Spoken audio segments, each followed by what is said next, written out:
Hozir dunyoda juda ko'p odamlar men sevaman deyishi mumkin. Lekin ularning sevgisini chuqurroq ko'rib chiqsak, hammasi bir-biridan shu qadar farq qiladiki, barchasini bitta so'z bilan aytish qiyin. Kimdir uchun sevgi bu faqat ehtiros va jismoniy yaqinlik. Boshqalar esa yolg'izlikdan qochib, o'zida yaratgan ideal obrazni kimdandir topmoqchi bo'ladi. Yana kimdir sevgi deb sherigining barcha kamchiliklarini qabul qilishni tushunadi.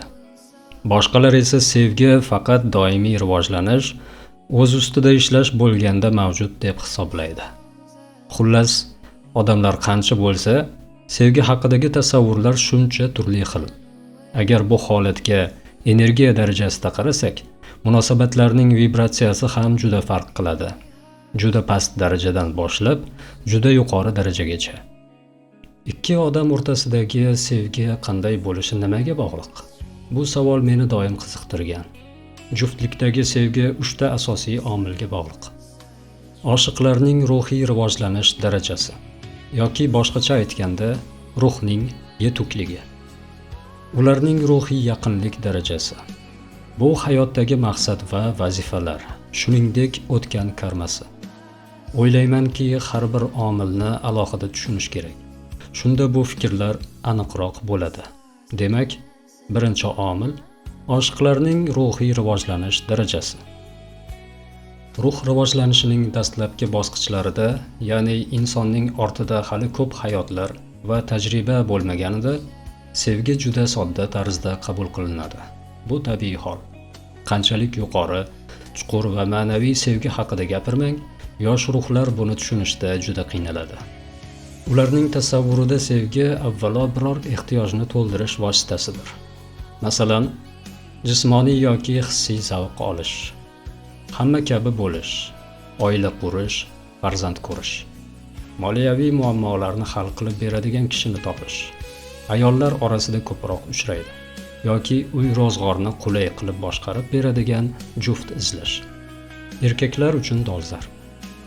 Yolg'izlikdan qo'rqish, suhbatdoshga ega bo'lish, ichidagi gaplarni aytib olish istagi yoki hatto yig'ilgan salbiy energiyani boshqasiga yuklash. Bu yerda men bunday istaklarni yomon demoqchi emasman. Yo'q, bu juda ko'p odamlarda uchraydi va bu normal hol. Shunchaki aytmoqchimanki, rivojlanishning boshlang'ich bosqichida sevgi asosan o'z ehtiyojlarini qondirish uchun kerak bo'lgan bir vosita sifatida ko'riladi. Bu bosqichdagi odam kuchli his-tuyg'ularni ham boshdan kechirishi mumkin.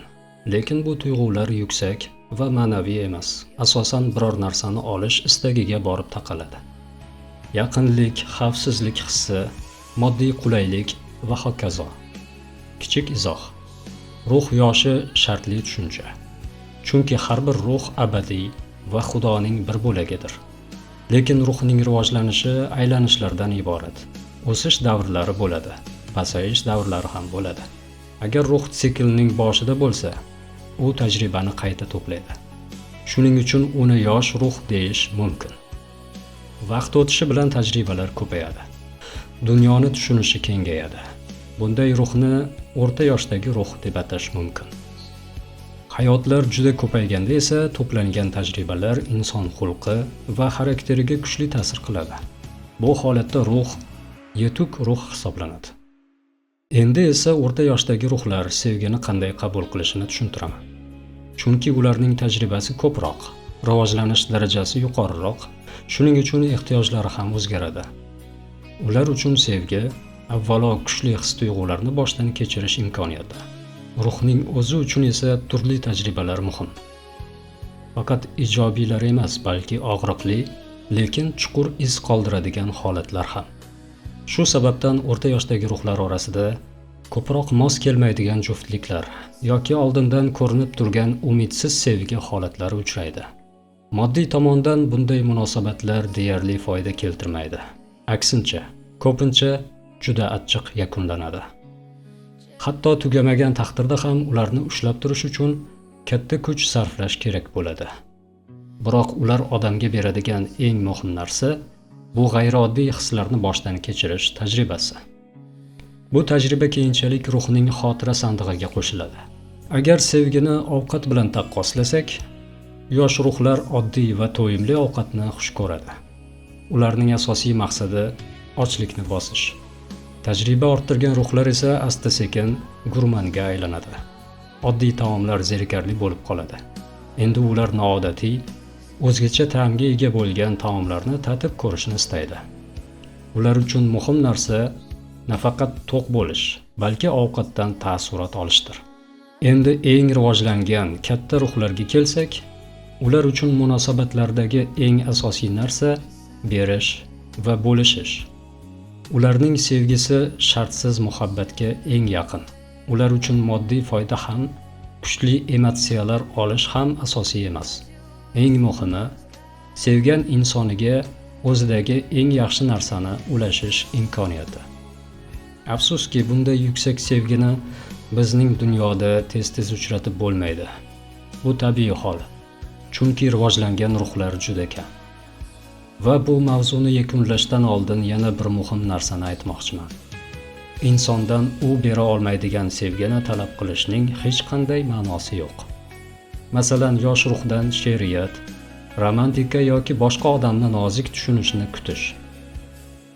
Yoki o'rta yoshdagi ruhdan shartsiz sevgi kutish va sevgilisini o'zgartirishga bo'lgan istakdan butunlay voz kechishni talab qilish. Bu mantiqsiz. Shuningdek, faqat yuqori rivojlangan odamlar sevgiga qodir degan fikr ham noto'g'ri. Yo'q, deyarli barcha odamlar sevishga qodir. Faqat ularning sevgisi har xil. Buni tushunish juda muhim. Ikkinchi omil ruhiy yaqinlik darajasi. Bu omil ham juda muhim va ikki odam o'rtasidagi munosabatlarga kuchli ta'sir qiladi. Bu yerda qoida shunday: qanchalik ikki ruh bir-biriga yaqin qarindosh bo'lsa, ular o'rtasidagi his-tuyg'ular shunchalik kuchli bo'ladi. Agar ular yaqin ruhlar bo'lsa, sevgisi to'liq va yutib yuboradigan darajada bo'ladi. Nafrati ham kuchli bo'lishi mumkin. Do'stligi esa juda mustahkam bo'ladi.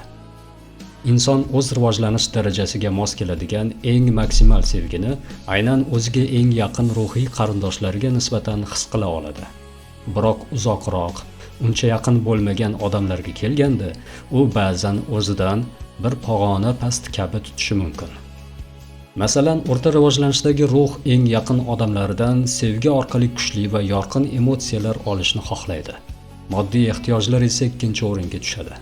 Lekin agar hayotning bir davrida yonida bundan-da yaqin ruhlar bo'lmasa, yoki ular bilan bo'lgan munosabatlar qattiq og'riq bergan bo'lsa, shunda inson boshqacha qaror chiqarishi mumkin. U yaqin bo'lmagan, begonaroq odam bilan yanada yerga yaqin, oddiyroq munosabatni tanlashi mumkin. Bu munosabatlarda asosiy narsa kuchli emotsiyalar emas, balki ehtiyojlarni qondirish bo'ladi. Bunday juftlik bilan u chuqur bog'lanib qolmaydi. Shuning uchun bu munosabatlar kamroq charchatadi va xavfsizroq tuyuladi. Yetuk ruhlarda ham bunday holat bo'ladi, faqat kamroq. Ba'zan ular kimdandir qisqa muddatga jiddiy bo'lmagan darajada qiziqish olishi mumkin. Bu ularga yangi tajriba va taassurot beradi xolos. Ammo chin dildan, bor vujudi bilan beriladigan kuchli sevgini esa faqat eng yaqin ruhiy qarindoshlariga saqlab qo'yishadi. Ruhiy qarindoshlar haqida yana bir muhim jihat bor.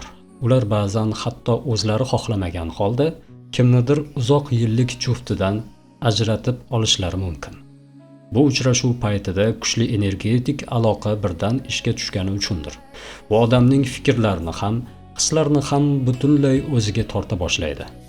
Bu aloqaga qarshi turish juda qiyin bo'ladi. Ba'zi odamlar hatto o'z oilasini, yillar davomida qurilgan tinch hayotini buzib bo'lsa ham shu yangi sevgiga yaqin bo'lishni tanlashlari mumkin. Albatta, bu barcha tomonlar uchun og'riqli jarayon. Lekin ba'zan hayotda shunday holatlar ham uchrab turadi. Uchinchi omil bu hayotdagi maqsad va vazifalar. Endi uchinchi omilga birinchilari qadar muhim bo'lgan omilga o'tamiz. Har birimizning tug'ilishimizdan oldin shakllanadigan bir nechta ehtimoliy hayot ssenariylarimiz bo'ladi. Bu ssenariylar aniq reja emas, ko'proq umumiy yo'l xaritasidir. Hayot davomida tafsilotlar, sharoitlar, hodisalar o'zgarib boradi. Bundan tashqari ko'p odamlar o'z taqdirini ma'lum darajada o'zgartirishga qodir. Agar harakat qilsa, mavjud ssenariylar ichidan eng yaxshisini tanlashi mumkin. Ammo endi sevgi mavzusiga qaytaylik. Bizning hayotimizda albatta uchrashishimiz kerak bo'lgan odamlar bo'ladi. Turli sabablar bilan shunday odamlar bilan uchrashuvlar odatda oldindan belgilangan bo'ladi. Agar kimdir bilan birga bajarishimiz kerak bo'lgan muhim vazifalar bo'lsa, unda bu inson bilan uchrashuv hayotning barcha ehtimoliy variantlarida baribir yuz beradi. Qaysi yo'lni tanlashimizdan qat'iy nazar. Bu yerda faqat ruhiy yaqinlik rol o'ynamaydi. Ba'zi odamlar bilan bizni unchalik yoqimli bo'lmagan karmaviy bog'liqliklar ham birlashtiradi. Shuning uchun ular bilan bog'liq og'riqli voqealar ham hayot ssenariysiga oldindan kiritilgan bo'ladi. Masalan, insonning bir nechta eng yaqin ruhiy qarindoshlari bo'ladi. Yana boshqalari nisbatan uzoqroq, xuddi tog'a-buvilar avlodiga o'xshab. Shunday hayotlar bo'ladiki, eng yaqin ruhiy qarindoshlar bilan uchrashish umuman sodir bo'lmaydi. Chunki ular bilan bo'ladigan munosabatlar bu hayot uchun belgilangan vazifalarga mos kelmaydi. Shunda o'yin maydoniga aynan o'sha uzoqroq ruhlar kiradi. Ularni biz bilan birlashtiradigan karma bor va bajarilishi kerak bo'lgan umumiy vazifalar o'xshash. Ya'ni ular bilan kerakli hayot darsini o'ynash uchun uchrashuv taqdirga yozilgan bo'ladi. Va bunday hayotda inson kuchli, yurakni butunlay egallaydigan sevgini his qilmasligi mumkin. Chunki bunday tuyg'uni uyg'ota oladigan kerakli odamlar uning yonida bo'lmaydi. Lekin u o'sha hayotda boshqa tomonlarini rivojlantiradi. Xarakteri, sabr-toqati, ichki kuchi, hayotiy tajribasi va aynan shu narsa uning shu hayotidagi eng muhim vazifa bo'ladi. Albatta, ikki odam o'rtasidagi sevgi juda murakkab, nozik va ko'p qirrali jarayon. Buni bitta rolik bilan to'liq ifodalash qiyin. Balki men nimanidir aytmay o'tgandirman. Vaqt o'tishi bilan bu mavzudagi qarashlarimni to'ldiraman va yoki kengaytiraman.